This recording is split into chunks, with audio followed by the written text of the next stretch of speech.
Salut tout le monde, bienvenue à la petite école de foot de la semaine 9 de la NFL. Officiellement, on a dépassé la moitié de la saison, ce qui me rend très très triste. Mais bon, c'est pas trop grave, en vrai, il nous reste les meilleures semaines, les semaines les plus compétitives et surtout les playoffs qui s'annoncent cette année, ça va être comme d'habitude dingue. Sans dire plus pour le moment, on commence tout de suite. Et donc pour cette semaine, j'ai décidé de rendre hommage quand même à deux des plus grands QB de l'histoire. Hein. Bon, en vrai, le plus grand, et c'est lui que je pense qu'il va le concurrencer à un moment ou à un autre, il faut le dire, puisque franchement il fait des trucs des dingues. Après, il a du boulot, hein, le petit, je sais pas s'il réussira, mais en tout cas il est bien parti pour. Donc on va commencer avec Thomas Cedric Patrick Brady Jr., alias Tom Brady, l'homme maintenant le célibataire les plus recherchés des États-Unis depuis la semaine dernière. Et du coup, on va faire l'analyse de la série de 2 minutes qui a permis au Tampa Bay de gagner. Avant ça, mention honorifique quand même à ces jeux superbes de la part de Anthony Nelson. Anthony Nelson qui est le DN du côté gauche, ici on peut le voir.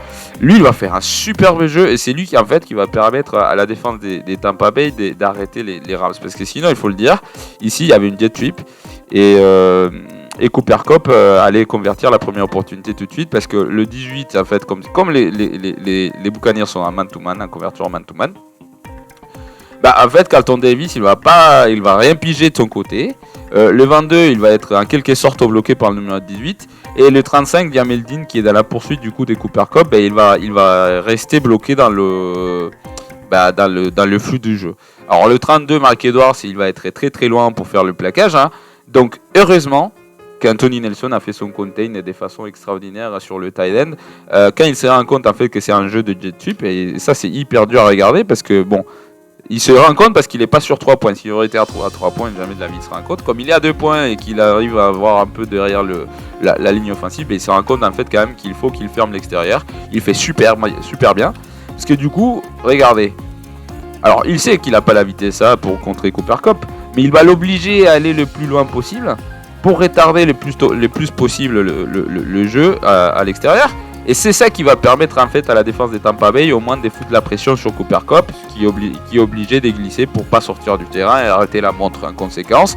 Ce qui est le bon choix, hein, éventuellement. Mais surtout le jeu incroyable de Anthony Nelson, je le répète, parce que il va obliger à Cooper Kupp de quasiment sortir du terrain. Sinon ça aurait été une conversion assez facile et on parlerait pas aujourd'hui de la victoire des Tampa Bay, mais plutôt d'une mauvaise exécution de la défense. Attaque des 2 minutes, donc vachement vital. Et dès l'histoire de l'NFL, avant dimanche, il y avait qu'un seul QB, il y avait un QB qui avait fait plus de l'histoire que Tom Brady. C'est plus le cas, maintenant ils sont à égalité, c'est Peyton Manning et lui. Donc les deux monstres de ce siècle jusqu'à maintenant. Bon, Patrick Mahomes qui commence à rentrer dans cette catégorie-là, mais on va parler plus tard de lui parce que quand même il a fait quand même du sale aussi. Mais ce qui est important de savoir surtout que j'ai jamais fait, parce que j'ai jamais joué en tant que QB à ces niveaux-là, bien sûr. Mais ce qui est important de savoir, c'est que vu que tu as du temps limité ici, dans ce cas, ça c'était 40 secondes, pas de temps mort, tu choisis ton personnel et tu restes avec ce personnel la plupart du temps. Ça limite aussi est-ce que la défense peut faire. Parce que du coup, eux non plus, ils ne peuvent pas faire des substitutions, sauf vraiment s'il y en a arrêt de temps, parce qu'il y a une passe incomplète, parce qu'il y a une sortie de balle, la balle sort du terrain, etc. Mais sinon, en général, tu gardes ton même personnel et tu restes tu te cases avec ça jusqu'à la fin. Alors, en théorie, et pas en théorie d'ailleurs, en pratique, toute la série, pour Tampa Bay, ça sera le même personnel. Un tight end, un porteur et 3 receveurs. Donc personnel 11, comme on connaît déjà, parce qu'il y a un porteur et un tight end. Alors, et ça c'est hyper intéressant de la part des Rams, parce qu'ils avaient joué plutôt agressif tout le long, mais là ils se disent, bon, je peux pas me prendre un touchdown, donc ils jouent plutôt jouer soft. Ok, je vais pas donner le gros jeu, mais je vais permettre quand même de faire pas mal de trucs. Le problème pour eux, c'est que Tom Brady derrière, le premier jeu il va faire 25 yards, donc c'est ce jeu là. Et il y a une particularité du coup au niveau personnel, c'est qu'il y a qu'un seul linebacker et il y a 6 DB. Et ça, on l'avait déjà vu, c'est du personnel copair. On l'avait déjà vu, je sais plus, c'était la semaine 5, un truc comme ça, je sais plus. Et la particularité ici, c'est que du coup, il y a Jalen Ramsey qui va jouer un peu une sorte d'hybride entre linebacker et je pense qu'il est en train de le jouer du côté fort de la formation parce que tout à l'heure on va voir pourquoi j'ai dit ça, mais en ce cas-là il est aligné du côté tight end. Alors côté fort, côté faible, ça c'est défini, hein, chaque défense définit ça avant un match, mais ici ils vont jouer du coup le côté fort, ils vont définir que quand il y a 2 receveurs de chaque côté, ce qui est le cas ici, les côtés forts de la formation ça sera les côtés du tight end qui est Houghton ici. Alors c'est très bien, hein, mais du coup les Rams vont jouer de la zone cover 4 parce qu'ils vont partir à la zone profonde 1-4 bien évidemment, d'où le nom, mais Jalen Ramsey qui n'a pas l'habitude des jeux linebacker, il va rester pratiquement debout et ce qui va créer un incroyable espace entre du coup les linebackers et les safety, et ça du coup avec Kate Upton qui va faire une trajectoire des cimes, et ça va lui laisser largement la place pour convertir assez facilement ce jeu qui va se transformer du coup en un gars assez monstrueux. Alors, il faut le dire aussi qu'il y avait un autre facteur. Et ça, je ne vais pas essayer de pas trop parler parce que je vais le dire une fois et puis vous allez voir vous-même pendant tout le jeu. Aaron Donald, il a la liberté de s'aligner où il veut. Donc ici, il décide de s'aligner du côté gauche de la formation, ce qui est plutôt le côté du côté droit de la ligne offensive, ce qui est plutôt le côté fort de cette ligne offensive. Donc Shaq Mason et Tristan Wirfs, il va contre eux, il va plus le faire après parce que en fait là ici il se fait dominer par Shaq Mason justement, qui a plutôt un centre bas de gravité qui va bien le contrôler. Et comme je disais du coup, derrière, ce qui se passe dans le jeu, c'est que Jalen Ramsey est quasiment arrêté. Il regarde dans la profondeur des yeux de Tom Brady, qui est maintenant célibataire, donc peut-être un message caché, hein, je ne sais rien. Mais surtout, le tight end, il va très bien attaquer. Du coup, ce que je disais, c'est ici l'interzone. Le safety est complètement occupé par Scotty Miller, parce que bon, ils ont un peu peur. Le mec, il va super vite, donc je comprends. Mais du coup, le numéro 433 aussi, il va venir aider ici, et Tom Brady va faire la bonne lecture. Et il esclate, Kate Upton qui attaque très bien l'interzone. Alors, la passe aurait pu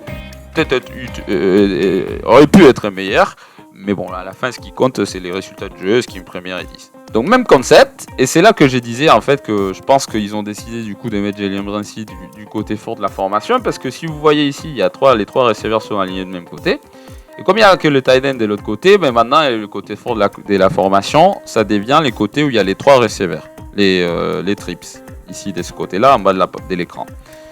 Du coup, Jalen Ramsey est aligné de ces côtés-là. Et pareil, il joue de la zone en prévention parce qu'ils ne veulent pas se prendre en gros jeu. Alors, c'est pareil, c'est cover 4. Hein. Le problème, c'est que du coup, comme les linebackers ne vont pas en fond de leur zone, les 2 linebackers qu'il y a, hein, ici qui est serré plus ou moins ici et puis là, du coup, ça libère Leonard Fournette qui va sortir en trajectoire des flats. Alors, heureusement pour les Rams, que ce corner-là, il va pas jouer si profond que ça sa zone, parce que s'il avait fait, il aurait pas eu le temps de revenir, et à la fin, le gain de 5 yards qu'il y a dans le jeu, il aurait pu être plus conséquent, ce qui n'est pas le cas. Ça, il faut le dire, hein, bravo à lui, qui au moins il a fait une sorte de résistance dans un des jeux. Ensuite, vous avez du coup, pareil, on revient du coup sur le même côté 2-2. Et Jalen Ramsey, du coup, il est aligné du côté del tight end. Donc ça confirme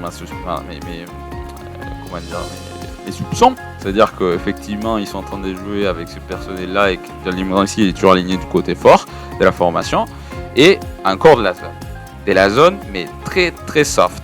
C'est-à-dire que le mec, ils sont alignés à 10 yards, voire 15 du receveur, parce qu'ils ne veulent pas se prendre le gros jeu.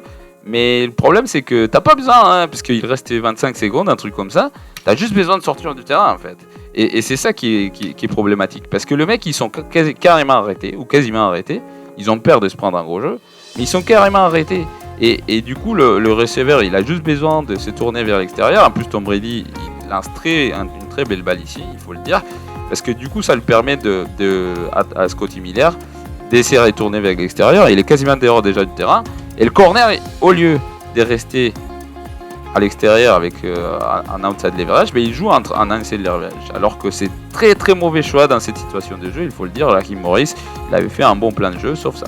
Alors, clé aussi, c'est que le reste de la série, à part le premier jeu qu'on a vu tout à l'heure, alors Ronald, il va s'aligner en face du numéro 60. Il faut le dire, c'est le pire lineman offensif des Tampa Bay. Donc c'est un bon choix. Le problème, c'est qu'il va gagner 0 deuil. 0-0-0 des affrontements. il va tous les gagner Everett, alors qu'il c'est pas un superbe lineman offensif. Hein. Alors il va avoir l'aide aussi des Devon Smith qui va, puisque du coup le D-end des Rams va pas aider, parce que s'il il avait été plus profond, ça aurait ouvert ici assez d'espace pour qu'Aaron Donald passe, c'est ce qui n'est pas le cas. Alors on se souvient quand même du jeu à la fin du Super Bowl de l'année dernière. Hein. Aaron Donald, il était aligné de ce côté-là contre un très mauvais garde, et c'est ce qu'il a essayé de faire, sauf qu'il a gagné aucun de ses affrontements, je le dis. Du coup, 0 facteur de la part d'Aaron Donald, et à partir de là, ça met en évidence quand même les déficiences de la défense profonde des Rams. Du coup, la balle est sortie, donc ça arrête les temps. Et Tampa Bay ne va pas faire de modification au niveau personnel, mais les Rams oui. Parce qu'ils vont se dire, bon c'est bon quand même, on a donné 45 yards en 15 secondes, on va quand même arrêter, on va essayer de faire autre chose. Et du coup ils vont sortir un des DB, qui était en supplément, et ils vont mettre un linebacker. Du coup directement ils vont pareil, ils vont le mettre du côté fort de la formation. Donc je rappelle, le côté fort ici, ils ont décidé que ça serait, si en 2x2, ça serait le côté du linebacker. Du tight end, pardon. Le problème, c'est qu'ils vont continuer à jouer de la zone très très soft. Mais quand je vous dis soft, c'est soft. Là, regardez, c'est Jalen Ramsey, c'est un bon corner. Il n'est pas exceptionnel, c'est pas le meilleur corner que tout le monde nous vend, hein, ça on est d'accord. Mais à un moment, je veux dire, la distance à 10 yards sert à quoi? Tu veux pas te prendre le gros jeu, je comprends. Hein. Mais t'es un cover 4, mec. Mais ça te sert à quoi en fait? T'as plus non plus 30 yards à défendre. Bon, c'est pas grave. De toute façon, ça va être simple. Il va avoir deux options ici. Tom Brady, il va faire une seule lecture. Il n'a pas besoin des plus. Hein. Out à 5 yards. Out à 5 yards. Et les deux vont être complètement ouverts. Personne qui défend à l'extérieur du terrain. Donc, il les oblige pas à rester dedans. Donc, ça arrête le temps à nouveau. Ça gagne 8 yards en 2 secondes. Et c'est trop facile pour un mec qui a 25 ans qui fait ça à l'NFL. Je comprends pas la nécessité de le rendre aussi facile pour un mec aussi expérimenté. Vraiment, voilà. Alors, il faut le dire. Hein. Et du coup, vous avez vu dans cette série, beaucoup de responsabilités de Jalen Ramsey. Les mecs, il est quand même sorti dire après, notre attaque, il arrête rien. Bon, bref. Ils disent, c'est le moment de faire autrement. On va peut-être jouer de la man-to-man. Bon, c'est pas de la man-to-man, mais on va peut-être jouer autre chose. Un truc plus agressif. Très bien. Hein. Du coup, ils vont jouer une sorte de cover 3. Une cover 3 où la responsabilité du flat reste pour le mec qui a nickel ici. Et tous les autres, du coup, ils vont rester dans leur zone. Bon, après, Jalen Ramsey, 24 aussi. Lui, sa responsabilité primordiale, c'est le tight end. Donc, il n'y a pas de souci, c'est sa première lecture. Mais lui, il va venir se reposer ici. Donc, ça, c'est très bien. Parce que du coup, ça va obliger un peu à dégager la zone sur Mike Evans. Ça va être la première lecture, la seule lecture qu'il fallait faire. Tom Brady, il le fait très bien. Et ce mec-là, en vrai, s'il n'aurait pas avancé, il aurait peut-être pu intercepter. C'est pas le cas. Mais en un contre un, surtout que le mec, il est très très séparé. Il est quasiment sur la ligne de touchdown, hein, le corner. Il va être obligé, pour éviter le touchdown, de faire une passe interférence qui existe. Hein, et il est très bien rappelé la passe interférence de la part de l'arbitre. Parce qu'il attend et parce qu'il contacte quand la balle est déjà en l'air. Donc définition de basse interférence. Merci quoi. Et ça nous ramène du coup au jeu le plus important. C'est le jeu qui a défini le truc. Et à nouveau, les Rams, mais trop tard quand il reste une yard. Donc ça c'est une particularité, il faut le dire. Interférence des passes dans la end zone. La balle elle est placée dans la yard 1.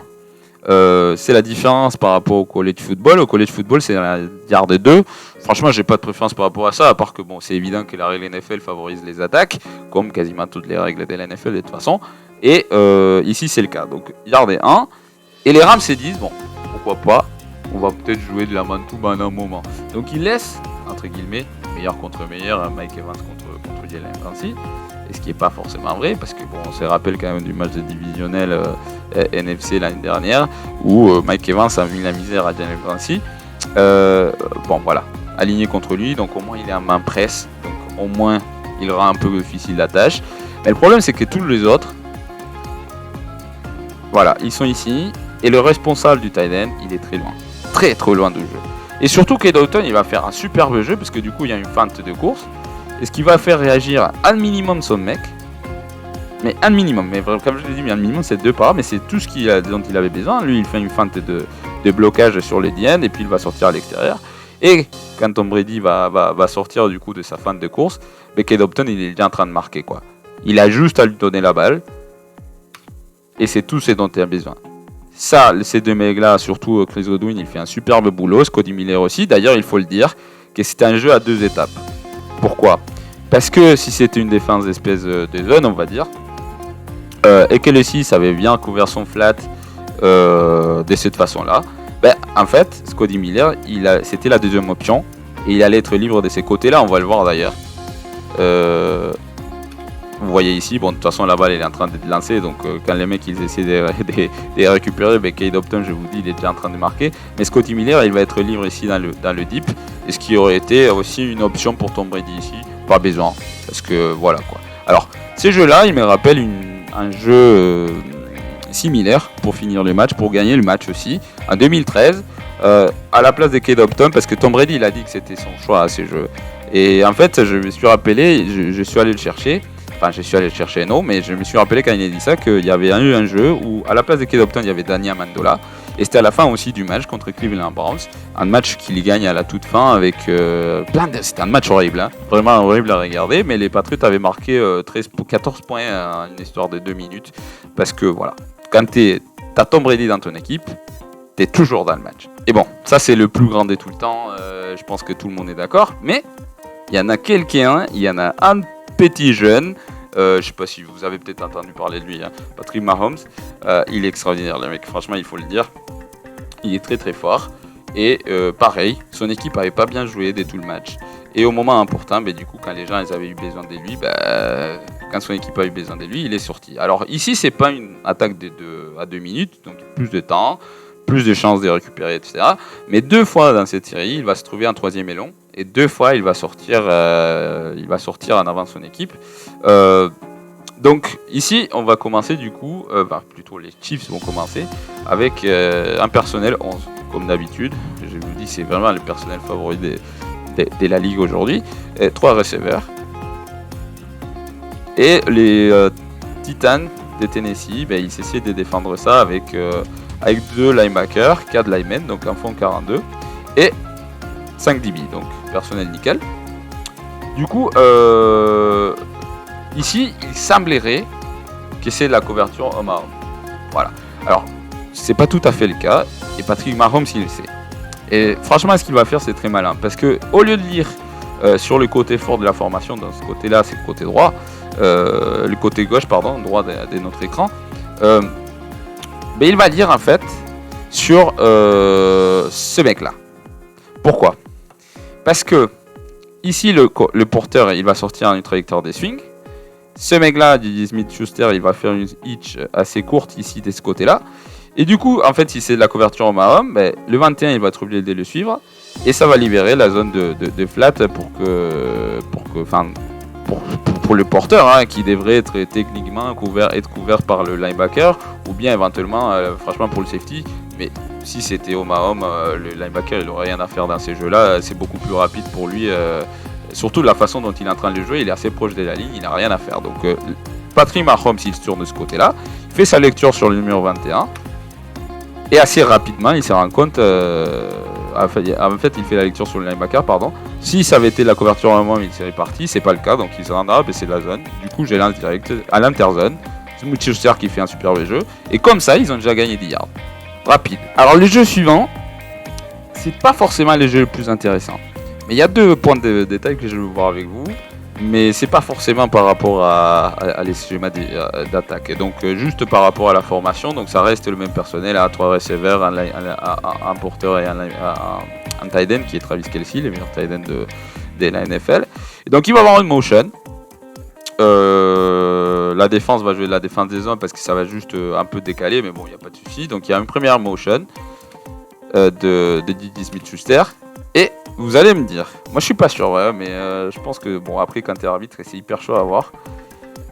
Mais la balle est pas tout à fait snappée encore. Voilà. Chemical Harman est déjà parti. Et ça c'est illégal.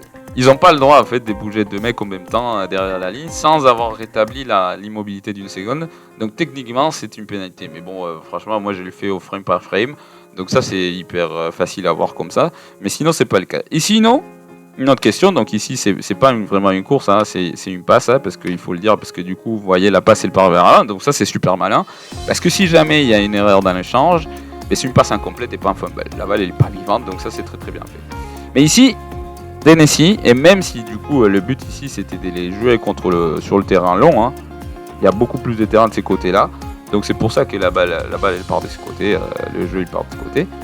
Mais le but de Kansas City c'était ça, mais Tennessee il va le jouer de façon parfaite, c'est-à-dire que le D-end il va bien jouer ce côté, donc il va se prendre le lineman qui sort en décrochement, le numéro 9 va ici venir bloquer le corner, mais le corner il va aussi très bien jouer l'extérieur.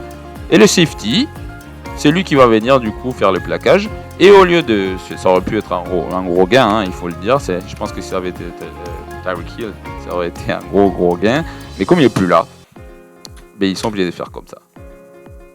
Donc 3e et long, la première de la série. Et ça du coup ça commence à être compliqué. Parce que là, je suis d'accord, hein, c'était pas la série à la fin du match, mais il restait pas beaucoup de temps non plus, hein, et donc c'était quand même une situation d'urgence pour les Chiefs. Ils avaient marqué que 9 points et là c'est 3e et long et il faut l'avouer que Tennessee a très bien joué. C'est down ici, donc le personnel reste le même, hein. La différence du coup c'est la formation, donc côté long il y a 3 receveurs, donc ce qui entraîne le plus de lectures, mais côté court du coup il y a Kelsey qui est isolé contre tous ces côtés de la formation. Alors le truc c'est qu'ici Tennessee va jouer un hybride. Donc comme Buffalo l'avait fait, Tennessee a dit nous ça nous va très bien aussi, sauf que on va le jouer encore plus de façon encore plus évidente. Donc au début, je vous dis, de ces côtés-là, il semblerait, au moins de ce que j'ai pu voir, que c'est couverture homme à homme avec beaucoup de coussins, parce qu'ils peuvent se le permettre, vu que c'est 3e et 15. Vous voyez la ligne à couverture, elle est là, la balle elle est ici. Donc c'est vraiment très 3e et 16 même. Donc voilà, il y a beaucoup de coussins qui est donné par la défense, logique. Mais tout le monde va jouer de la défense des zones.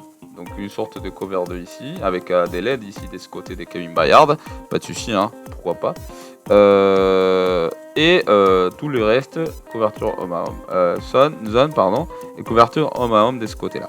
Alors ça c'est très bien. Le truc c'est que du coup, comme ils vont partir en trajectoire long là, les receveurs, et ça va aller vers cette zone là.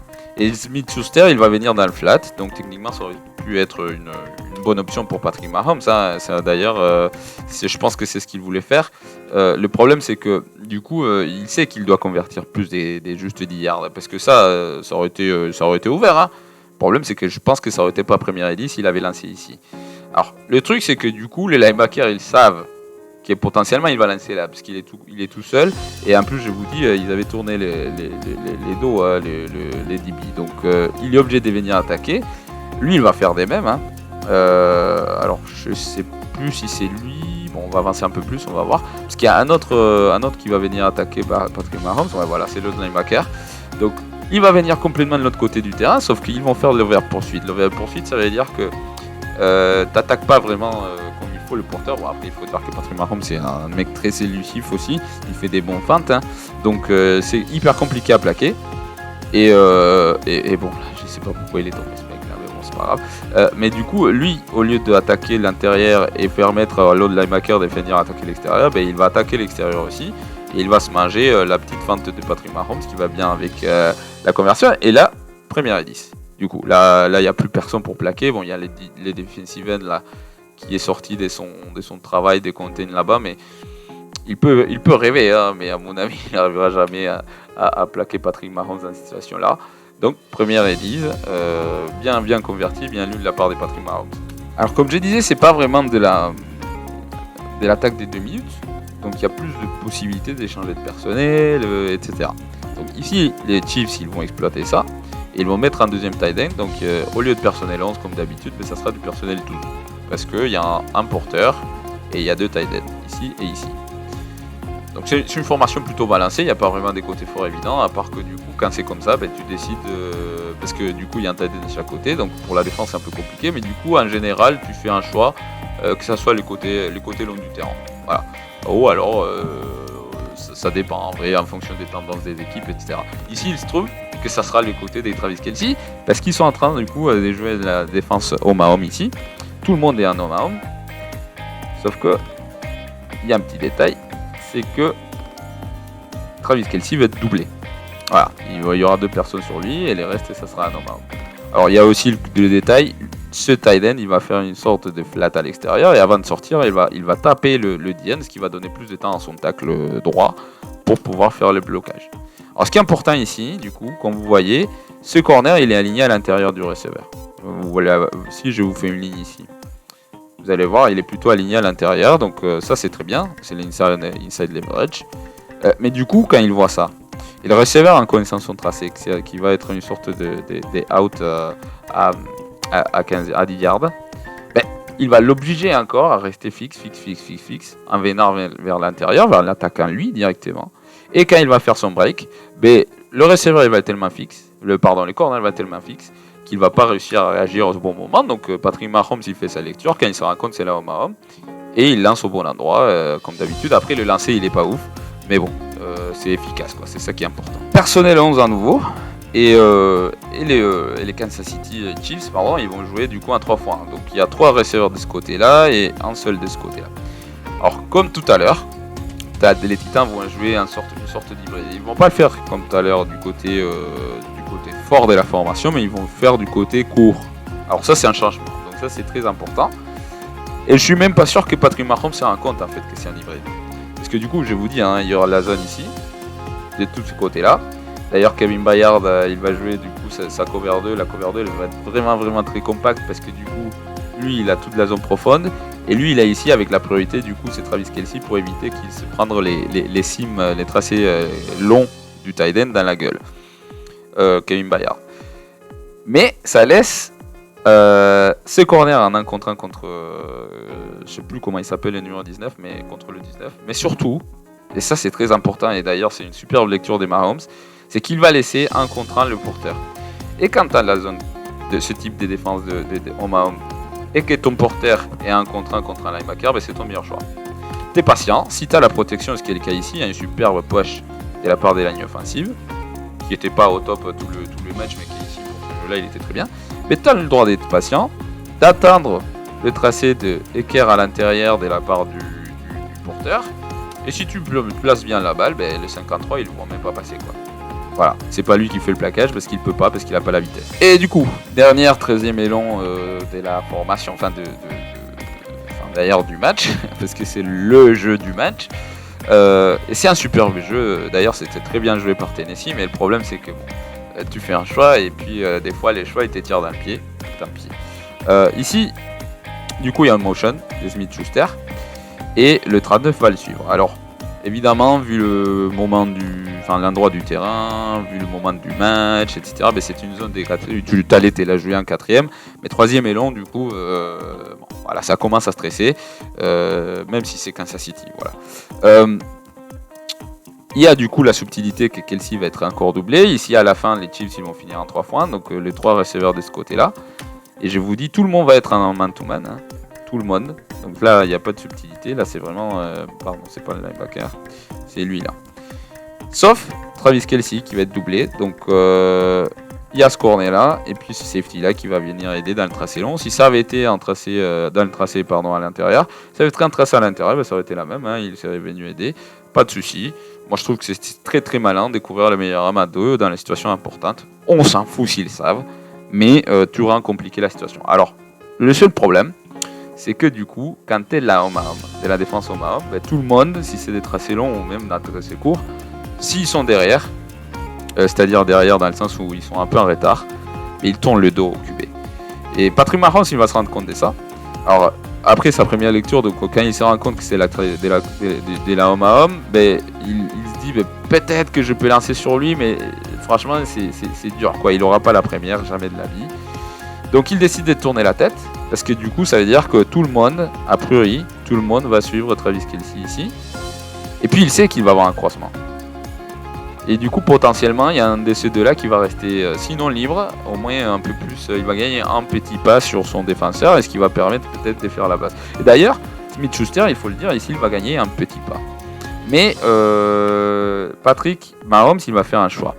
Alors, c'est ici, hein, en fait, c'est Kevin Byard qui gêne son corner. Et Smith-Schuster, il aurait pu, en vrai, je pense qu'il aurait marqué s'il avait été là-bas le Patrick Mahomes, mais il se dit, je ne vais pas prendre des risques, je vais convertir moi-même. Donc il s'élance, en plus il y avait la pression qui arrivait, donc il fait, voilà, déjà, ça c'est, il faut le dire, il fait un superbe feint sur le lineman défensif. Et qui, le 98, qui, je sais pas, bon, il dit, bon, ben tant pis, écoute, Patrick, laisse passer. Mais le problème, c'est que du coup, en plus, le corner, du coup, il s'est rendu compte trop tard que c'est une course. Et au lieu d'attaquer le jeu, ben, il va rester derrière Smith-Schuster, je sais pas pourquoi. Je pense qu'il pensait, ou alors il se dit ben, peut-être qu'il lancera la balle encore, j'en sais rien moi. Mais du coup, le safety, il est très très loin, il va pas pouvoir faire le jeu. Et lui qui veut faire les jeux, ben, il va rester, il va faire le contact sur la ligne de touchdown. Bah merci quoi. L'autre, il est lancé, il est plus lourd que toi, il est plus grand que toi, et même si c'est un QB, bah il sait baisser l'épaule, hein, il est capable de le faire quand il a besoin de gagner. Donc la grandeur, dans les moments importants, ça saute aux yeux. Comme dans le cas des Patrick Mahomes et comme dans le cas de Tom Brady. Merci beaucoup d'avoir regardé jusqu'à la fin. Si vous aimez bien, ben, laissez-moi un like, partagez, regardez, laissez-moi un petit commentaire. J'essaierai de faire... Bon là franchement je me suis emporté parce que bon ça m'a paru quand même que la grandeur de ces deux grands joueurs méritait d'être souligné. Il faut le dire que j'avais pas fait des vidéos sur Tom Brady de toute la saison, en particulier parce qu'ils n'avaient pas très bien joué. Mais bon, il fallait un moment parce que moi je suis un grand amateur de ces mecs-là. Et maintenant qu'il est célibataire, voilà quoi, non, je rigole. N'oubliez pas que c'est samedi, comme tous les samedis, bon là ça fait 2 samedis d'affilée, on fait 19h, bon j'étais pas là la dernière fois, mais ils ont très très bien géré les copains. La semaine prochaine du coup, enfin cette semaine qui arrive samedi, on fera, je sais pas si ça sera 20h ou 19h, j'espère que... Bon on vous dira en tout cas, suivez-nous sur le réseau, et n'oubliez pas de venir, et surtout, continuez à profiter de la NFL.